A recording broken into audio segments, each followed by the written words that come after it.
FIIs और DIs के मुकाबले में कौन भारी पड़ेगा, क्योंकि एक और जहाँ एफआईज लगातार बिकवाली कर रहे हैं जून सीरीज में, वहीं घरेलू फंड खरीदारी करते हुए दिख रहे हैं। तो बड़ी बात यह कि किस पर ज़्यादा भरोसा करें, जो खरीद रहे हैं उन पर या बेच रहे हैं उन पर। सेंटिमेंट के लिहाज से एफआईज हमें ज़्यादा असर डालते हुए दिखते हैं, लेकिन पैसे तो पैसे हैं, कोई भी डाले, आप डालें, मैं डालूँ, एफआईज डालें, घरेलू फंड डालें, तो इसका होगा पूरा विश्लेषण। रेंज में फंसे हुए हम। अब सबसे बड़ा सवाल है, रेंज को तोड़ेंगे, पहला तो ये कब, और दूसरा किस तरफ, ऊपर तोड़ेंगे नीचे तोड़ेंगे, और जब तक रेंज में तब तक क्या करें। क्या बैंक निफ्टी आज नया लाइफ हाई बनाने को तैयार है? बस बहुत ही नज़दीक है लाइफ हाई के, क्या आज ही ये काम हो जाए? और आखिर में किन मिड कैप और स्मॉल कैप शेयरों में अब भी आपके लिए तेजी के मौके हैं, इस पर भी होगा पूरा का पूरा विश्लेषण।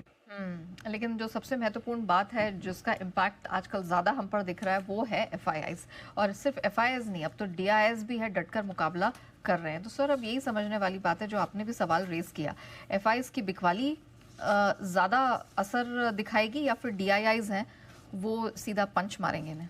देखिए, जून सीरीज की शुरुआत के 2 दिन हुए, शुक्रवार और कल का, और दोनों दिन एफआईज की तरफ से बिकवाली का आंकड़ा आया आपके लिए, ठीक है।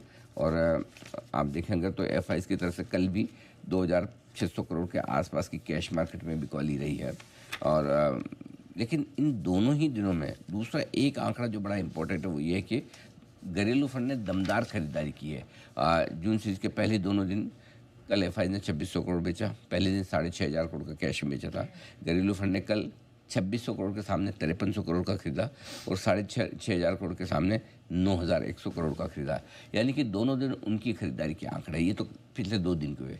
पिछले 10 दिनों में जाइए, पिछले 10 दिनों में भी नेटेड एफआईज और घरेलू फंड्स की खरीदारी के आंकड़े काफ़ी ज़बरदस्त है। पहले 6 सेशन में बता दूँ, एक आंकड़ा बहुत और इम्पोर्टेंट है। पहली चीज़ तो ये कि एफआईज ने बेचा है 2 दिनों में, लेकिन घरेलू फंड ने उससे बहुत ज़्यादा खरीदा है।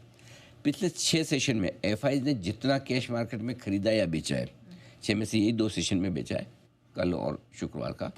बाकी 4 सेशन में उन्होंने खरीदा ही पीछे में, लेकिन उसके बावजूद घरेलू फंड ने उनसे ज़्यादा खरीदा है। यानी पिछले 6 सेशन में हमारे घरेलू फंड की खरीदारी एफआईज की खरीदारी के मुकाबले, चाहे बिकवाली के मुकाबले, दोनों में ज़्यादा रही। तो घरेलू फंड ज़्यादा भारी पड़ रहा है। पिछले 10 सेशन के आंकड़े मैंने निकाले हैं, और पिछले 10 सेशन में एफआई ने करीबन 14,000 करोड़ की बिकवाली की, ये खरीदा नहीं, बिकवाली, 14,000 करोड़ की बिकवाली की, हम बिकवाली लिखे है यहाँ पर, 14,000 करोड़ की बिकवाली की है, ठीक है। सामने कितना खरीदा है लोकल में, अंदाज लगाइए, 50,000 करोड़। My God, 50। ऑफकोर्स उसमें कुछ ब्लॉक डील्स भी हैं, हमने देखा, इंडिगो देखा, भारती देखा, ये सब है, लेकिन नेट कैश में ये 50,000 करोड़ के आसपास का आंकड़ा है। सो एक चीज़ बहुत क्लियर है कि लोकल फंड्स की खरीदारी कहीं ज़्यादा है घरेलू एफआईज की बिकवाली के मुकाबले में, ठीक है। और वो हावी भी पड़ रहे हैं। दिक्कत कहाँ आ रही है, उसके बावजूद बाजार क्यों नहीं बढ़ रहा है? बाजार नहीं बढ़ रहा है, रेंज के पार नहीं निकल रहा, उसके पीछे 2 कारण हैं। एक, खरीदारी का आंकड़ा 50,000 करोड़ का, लेकिन उसमें से ब्लॉक डील में भी तो पैसा जा रहा है, काफ़ी निकला है, हाँ। ठीक है, एक। दूसरा ये कि सेंटिमेंट के लिहाज से हमेशा आपकी एफआईज का नंबर थोड़ा वो मेंटली आपका असर ज़्यादा डालता है। भले अब हमारे घरेलू फंड एफआईज के मुकाबले में ज़्यादा बड़े हो गए हैं, अब एफआईज की होल्डिंग रिटेल के मुकाबले में कम हो गई कंपेरेटिवली ओवरऑल मार्केट में, अब वो सबसे बड़े इन्वेस्टर नहीं रहे।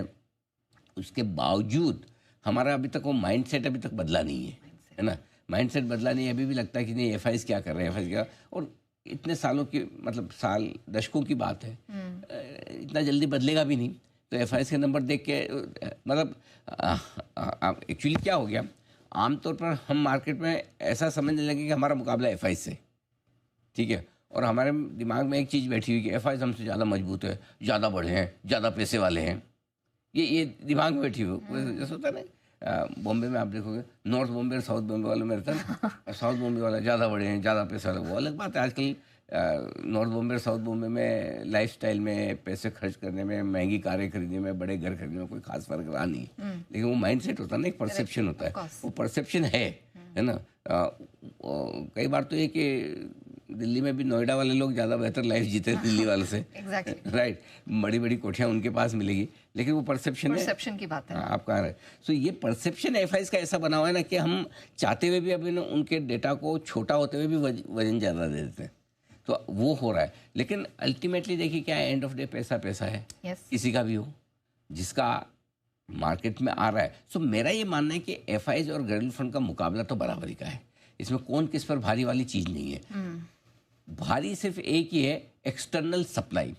जो एफआईज और घरेलू फंड अगर स्क्रीन पर खरीदे बेचे तब तो बराबरी का मुकाबला है, इनफैक्ट थोड़ा सा लोकल फंड भारी भी है। लेकिन जो ब्लॉक डील्स का मामला है ना, जो प्राइवेट इक्विटी फंड्स बेच रहे हैं, प्रोमोटर बेच रहे हैं, जैसे आज भी जिंका की है, एक आध और भी है, 650 करोड़ एप्टेस की है, तो है छोटी छोटी। ये तो है, वो तो इंडिगो वाले और भारतीय वाले ये तो कितने मोटे मोटे ले गए, मोटे मोटे आईटीसी वाले बड़े ले गए वो तो, ठीक है। तो ये 200-500 करोड़ तो चलो आजकल लोकल फंड 500 करोड़ चले, एक फंड बोलता मुझे दे दे, हाँ करेक्ट। वैसा हाल है। उनको चाहिए नहीं कि 2-4-5 फंड आए, बोले यार देना तो पूरा मुझे दे। उल्टा ये कि नहीं 150 करोड़ में मेरा इंटरेस्ट नहीं, 500,000 करोड़ देता है तो बोल, तो वैसा हाल है उल्टा।